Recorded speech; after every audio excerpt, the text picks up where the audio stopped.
Namaskar.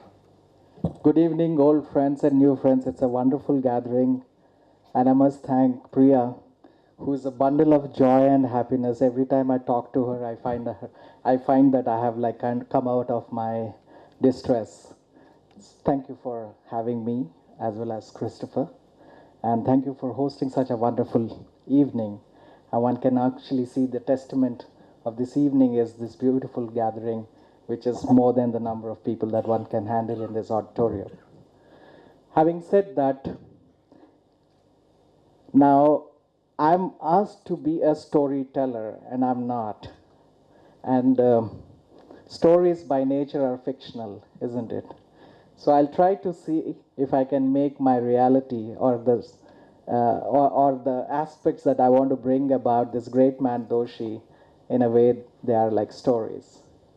It is also nice to see that the Priscus Award Committee has modified the way of looking at the awards, and they have shifted from the star architecture as the iconic architects kind of like the kind of architects that they were selecting to the kind of architecture they should be selecting in the present times that we live in.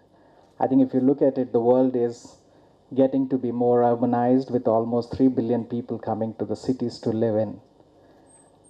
And cities in the Asian context are much more stressed for raw material, for resources. About 2 years back, when Alessandro Aravena was awarded, I think I found that there was a ray of hope. There was a ray of hope which was needed. There was a ray of hope which kind of directed that there is architecture and there is a kind of architecture that is happening in the third world. I think in continuation of that, this year when Doshiji was awarded, I felt very happy. From the time Pritzker Prize was started in 1979, when Philip Johnson was awarded the first one, to Doshi now, the 40th year. And there has been a tectonic shift. And this shift was so essential, talking about the architecture that is more human, that was more relevant to the times that we live in, that was more important to the world that has more number of people. And as one could understand that the shift is so necessary to kind of recognize the kind of work which Doshiji was doing in India for the past 50 years. I think in that context, I think we should just applaud. Can you please all applaud for this lovely prize? And I think in Doshiji's winning, we all find a winning ourselves. We have won, in a way, an award that celebrates not just architecture, but it also celebrates humanity in its context.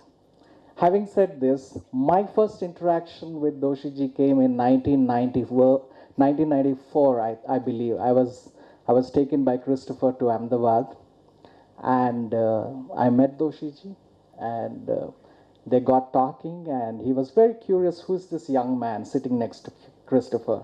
I could see he was puzzled. He had several questions meandering in his brain at that moment, and I was already prepared to kind of defend those questions by finding the suitable answers. However, he held all his questions, and then he said, "What do you want to do next?" That was the time I left medicine. I dropped out of medicine. I said, "I'm going to start a firm with Christopher." There was a glee in my eyes, and I said, "I'm going to start a firm with Christopher, and we're going to make it big." So that was the thing.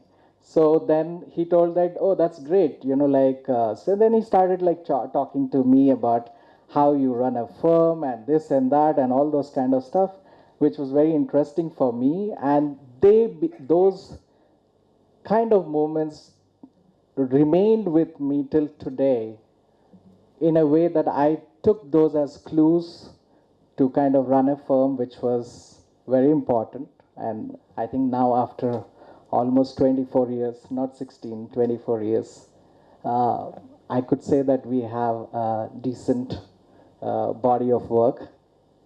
And what I saw, those blessings that old man gave me in 1994 became the wings for me to fly to where I am today.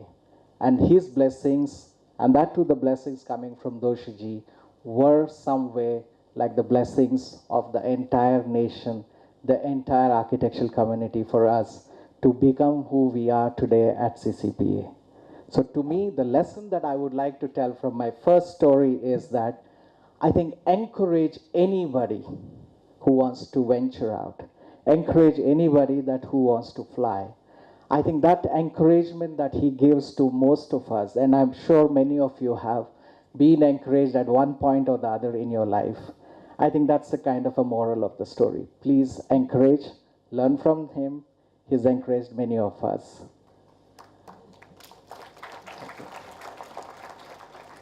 The second story that I want to talk about is about the family that he always cherished about.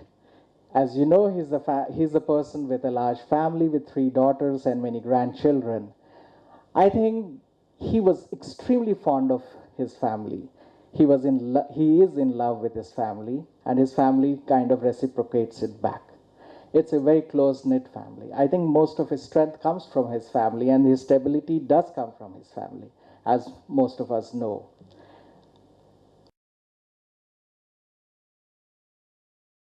When we built India House, he made it a point to visit, and many times, several times he visited, he stayed with us, he gifted us his beautiful paintings, and uh, then like the life continued like that. And then there was one more instance which I like to share.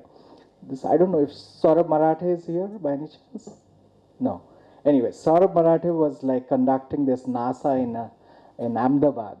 So that was the time that Letters to Young Architect, that book, which Christopher's first book, it was published in 2011, and that was the same time when NASA was being held in Ahmedabad, I think. I don't know which college was hosting it. So there was this huge pandal, maybe like 10 times bigger than this. So I said, like, why don't we do a book reading of both the people? That was the same time when Paths Uncharted also came, the red book. I don't know how many of you have it.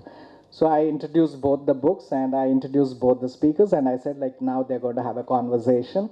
Prior to this, I already did a film which is called In Conversations. I don't know if you can see it on the YouTube. It was this very long documentary kind of film where I was filming and scripting it, the interaction between Doshi and Christopher, and and they were talking. They were supposed to talk everything except architecture. So you can go and see it, and it's called the Master and the Mentor, something like that. I don't have a distinct memory of that. And what makes him great is the assimilation, the assembly of all the things about life, culture, the good, the bad, the sorrows, the connectivity, the way he comforts people, the way he kind of manages things, the way he kind of, like celebrates everything. I think that makes him a wonderful person. I personally believe he's been given Pritzker Prize for that wonderfulness. Thank you very much.